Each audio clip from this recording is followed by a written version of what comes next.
Pada Juni 2025, dunia menyaksikan eskalasi besar di Timur Tengah ketika Iran dan Israel secara terbuka terlibat dalam perang langsung. Serangan udara Israel menghantam fasilitas nuklir dan militer Iran, sementara Teheran membalas dengan rentetan rudal dan drone ke kota-kota besar Israel. Meski dari sisi kekuatan militer dan ekonomi, Israel yang didukung Amerika Serikat terlihat unggul. Ketakutan mendalam terhadap Iran terus membayangi dua negara tersebut. Kenyataannya, Iran telah membangun kekuatan geopolitik yang membuatnya sulit untuk ditaklukkan meski telah dikenai sanksi ekstrim selama lebih dari 4 dekade. Ketakutan Amerika terhadap Iran berakar pada sejarah panjang sejak Revolusi Islam 1979.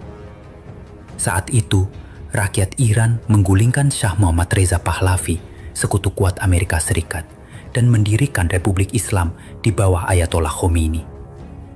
Tak lama setelahnya, mahasiswa Iran menyandra 52 diplomat Amerika Serikat selama 444 hari, memicu kemarahan Washington. Amerika Serikat merespons dengan membekukan aset Iran, menghentikan impor minyak, menarik perusahaan-perusahaan besar, dan menjatuhkan sanksi luas di sektor ekonomi dan pertahanan. Negara-negara sekutu Amerika Serikat pun ikut mengisolasi Iran, berharap negara itu lumpuh seperti Venezuela. Namun, Iran bertahan. Bahkan, hingga kini, Iran tidak hanya hidup, tapi juga aktif memperluas pengaruhnya secara agresif di Timur Tengah. Salah satu alasan utama Iran tetap tangguh adalah perlindungan geografis alamiah yang luar biasa. Di utara, Iran terlindungi oleh Laut Kaspia dan pegunungan Alborz yang menyulitkan invasi laut maupun darat. Di barat, pegunungan Zagros menjadi penghalang alami yang gagal ditembus oleh Irak selama Perang Iran-Irak 1980-1988, meskipun saat itu Irak didukung oleh Amerika Serikat dan negara-negara Teluk. Di timur, Iran dilindungi oleh kurun luas yang keras. Sementara di selatan, Iran memiliki akses langsung ke Selat Hormuz, jalur vital tempat 20% perdagangan minyak dunia melintas. Hanya dengan mengancam menutup selat ini, Iran bisa mengguncang pasar energi global dan memicu inflasi di seluruh dunia. Ini memberi Iran senjata ekonomi tanpa perlu menembakkan satu peluru pun. Selain itu, Iran sangat piawai menjalankan strategi perang proksi. Tanpa perlu mengirim tentaranya langsung, Iran mendanai dan melatih kelompok milisi seperti Hizbullah di Lebanon, Hamas di Gaza, dan Houthi di Yaman. Milisi-milisi ini tidak hanya menjadi perpanjangan tangan Iran di kawasan, tetapi juga alat pertahanan strategis. Ketika konflik pecah antara Hamas dan Israel, atau Hizbullah meluncurkan roket ke perbatasan utara, Iran bisa menyangkal keterlibatan langsung.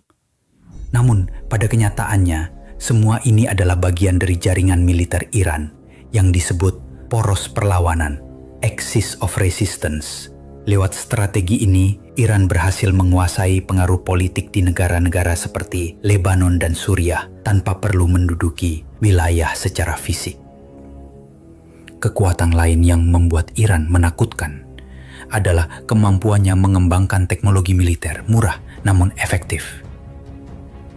Iran memproduksi drone dan rudal balistik yang dapat menjangkau musuh dari jarak jauh, bahkan dipasok ke sekutu proksinya. Efisiensi biaya dan kemudahan distribusi membuat Iran bisa melancarkan serangan skala besar dengan sumber daya terbatas.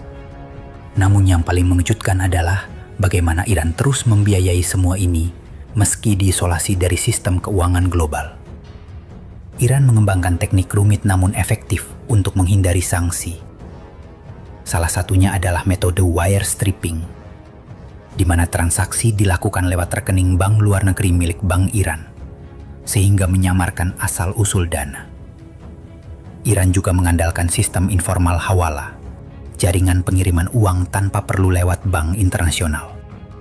Selain itu, Iran menggunakan pelabuhan Jebel Ali di Dubai untuk mengekspor barang dengan label palsu. menyamarkan produk buatan Iran sebagai produk dari Uni Emirat Arab. Dengan cara ini, Iran tetap menjual petrokimia, logam, dan produk manufakturnya ke pasar global tanpa terdeteksi sanksi. Hubungan dagang dengan China menjadi pilar utama ketahanan ekonomi Iran. Sekitar 90% ekspor minyak Iran mengalir ke China, yang secara terbuka mengabaikan tekanan Barat. Selain minyak, Iran juga memiliki sektor manufaktur yang kuat, menyumbang sepertiga lapangan kerja nasional.